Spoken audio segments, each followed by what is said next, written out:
از مسلمانی خمون شرم میآید. این نوش نعمت ها ببینه. آیا پیغمبر خدا میخواد نوش نعمت های شیرین خوردگی هست؟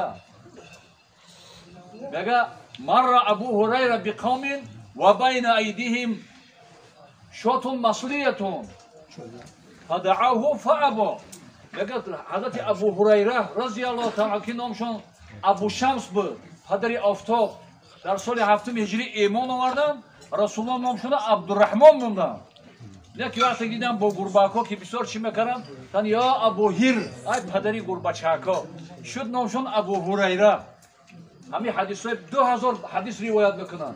یک همین شخصیت صحابی گرامی با نزد چند شخصی از صحابه گذشت.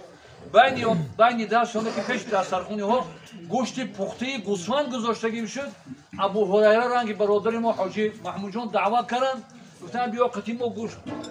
فابا ایبا کرد.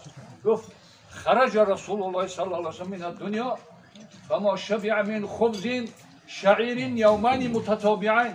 گفت رسول الله ای دنیا از نان جوی سری نخورد، شکم گرسنه رفتن، من همین گوشت گوسفند نمیخورم. اینا از صحابه عمل کردن هم سنت است. علیکم بسنتی. اینجا اهل این قریا انشالله اهل ما یک دانشمند نیستیم، ما یک پیرو عالما و انشالله اهل علم هستیم، دوست می‌داریم. عقیده برادران ما یاسر بسیار چی کردن، ایروی محبتم که انشالله جمعیت مسلمان‌ها رو دیدیم، انشالله بودیم در وجد اومدیم. خدا رو شکر. کدام شخص دعوا میکنه اول باید خودش چیکار کنه برادر عزیز؟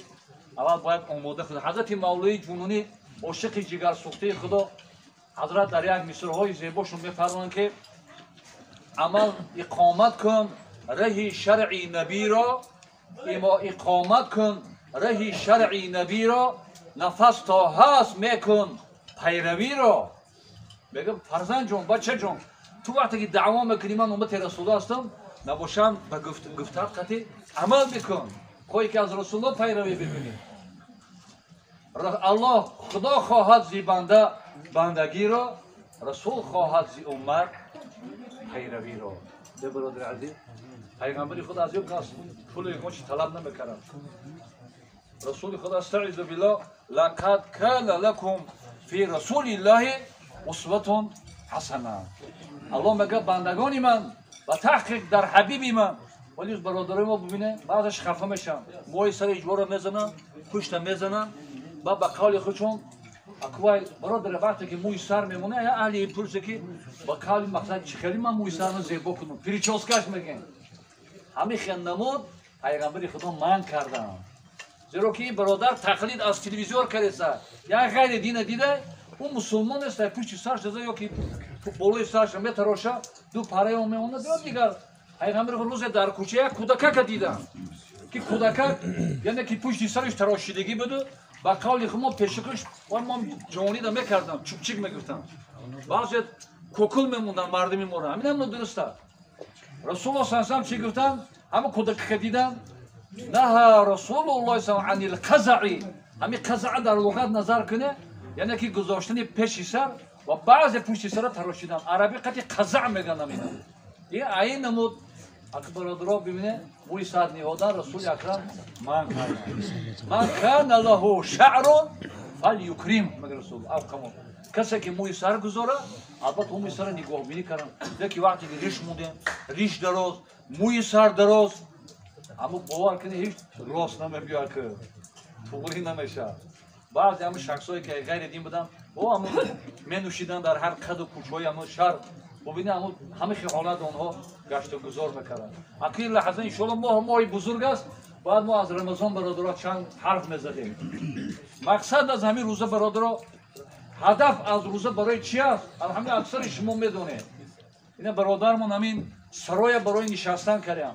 من انشالله اینجا او فواره میزنه برای هم زیبایی هم سالکین میکنه. لیکن سبب الله همین کسی پرسه که همین روزه برای چی خدا همین روزه را فرض کرد؟ الله همین برای ما و شما خبر میده. در سوره بقره و 183 استعذ بالله یا ایها الذین آمنوا کتب علیکم الصیام کما کتب علی الذین من قبلکم لعلکم تتقون. الله بیای مهربانی ندا میکنه که ای بندگان من، ای آنانی که ایمان آورده یمانه ایمان باور داشتن روزه برای شما برای آنانی که پیش از شما بودن فرض مانند آب و نان فرض گردانیده شد. الله حکمت روزه را هدف از روزه را خدا خبر میده که برای چی؟ لعلکم تتقون. الله میگه شاید در مدت همین یک ماه شما بنده های پرهیزگار بشوید. برادرها دیده اکر یکی روز هم میگذاریم یک گروه جوانو قرطبازی دارن بچه‌هایش دیگه کار دارن. ما بعضی برادرای کلاسال میبینیم همین سقاخانه من دارم تست شام شود. برادر عزیز رمضان رفت گفتی او بزرگی توبه نکردیم. رمضان مبارک مهمان همین الوداع برای چی میخونیم؟ معنی الوداع یکون خنده یکون چی دیگه نیست، خیر و خوشی معنیش. الوداع خیر با، الفراق جدایی.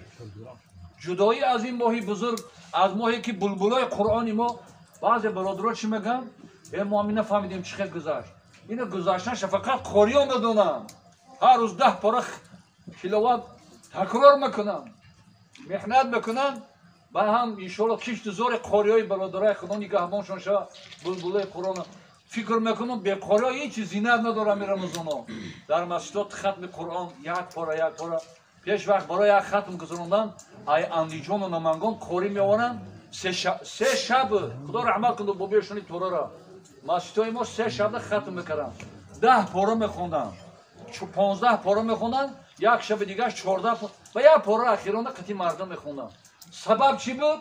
زیرا که قاری نبود، حافظای قرآن نبود. برادر عزیز بیعدد خدا را شکر میکنیم که این جمهوری مادم حافظای قرآن خیلی زیاد هست. جای شکرانش نیست که تاجیک مردمی تاجیکی ما در مسکو پیشترو یک مسجد کلان دارد. قاری سیرتولای برادر ما من لم یشکری الناس لم یشکری الله. کسی شکری مردم نکنه شکری خدا را نکرده باشه. نه که بعضی من روی بخیلگیری وای خودش کیه وای چیه او حسد ایده دیلو بری شیطان بکنیم. شیطان هم زنجیر پیچه از کجا بری شیطان کنیم؟ رمضان دروازهای جنت باز، دروازهای دوزخ بسته، همه و سلسله مرادات شیاطین مگرسون همه شیطانهای سرکش همه از غولپیچ و زنجیر پیچ هستند. ما باید بری شیطان بکنیم. بری شیطان نیستیم، بری نفسی بدی خمونه که 11 ماه گناه کردیم اثرش هنوز هم در رمضان باقی موندگیه. رب صائم لیس من صیامه الا الجوع مگر رسول الله. بسیار مردم ای روزدار به نام روزدار هستند بغیر شکم گرسنه ثواب نمیگیرند. انا برای چی؟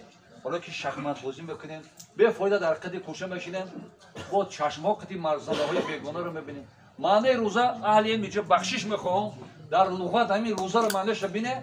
روزه صوم در لغت باز ایستادن از همه چیز. در شریعت نه خوردن نه نوشیدن، ترک جماع با جفت حلال خود کردن، از صبح صادق تا فرو رفتن آفتاب با همراهی چیش نیت. در روزه 3 تا فرض است. انا فرضا برادر عزیز همینه قرآن نگهبان. و رب من قائم لیس من قیام الا سحر. مگر بسیار از شب زنده دارا میگم ما شب قرآن ختم کردیم، قیام شب کردم، نماز تهجد خوندم. رسول الله میگه بجز بخوابی دیگه یگان ثواب نداره. بخواب شده یا اینم برادرها سببش چیه؟ درا که میگه با لقمه های ناجایز روزه میکشیم. برادر دیدم شام بگوتم پاپیروس کشیده سر. برادر عزیز دلت همه روز شکم گرسنه ده دلت نمیسوزه. قریب 20 ساعت روزه میکنی تو بیر کم و بیش حداد نوس کافه میکنه تا که زبان بپرده. برادر عزیز مهربان و دلت برای روزه بسوزه. عمل داشته باشیم که اگر در روز قیامت این روزه را خداوند به صورت زیبا خلق میکنه. میگه ای ماهی من شفاعت بکن کسی که در دنیا تو رو احترام داشت. ببینید رسول الله الصوم و القرآن یشفعان یوم القیامه. روز قیامت قرآن و رمضان یکی روزه در برای بنده شفاعت میکنه. و شرطه که برادرها به همون شرطهاش باشه، به همون ضرورتاش باشه. برادر عزیز مهربان ما پیش عزیزان بخشش میخواهم. ما لایق نصیحت ما خودمون انشالله محتاج مقصد احتیاج به نصیحت داریم. انشالله جا عزیزا هستن ما بعضی برادرها مسجد و وابستگی دارن انشالله مسئولن. شو عزیزان دعا میکنن جا خارج جمعه هستن تلاوت میکنن با هر کس میکردیم از پسی انشالله ممان. انشالله اگه فردم انشالله تراویح شب عید فقط 9 رکعت نمازی با هم خفتن بکنیم برای خداوند از ما و شما همه نماز روزا را قبول کرده باشه انشالله مهربان با تا رمضان آینده خدا همونا خصوصا مملکت عزیز جمهورمون با ساکناش خداوند محفوظ و با هم خیر روزای نیک خداوند رسیدن به ما الله نصیب روزی گردانده باشه سبحانك اللهم و بحمدك لا اله الا انت وحدك لا شريك نستغفر ذنبا و نتوب الیک.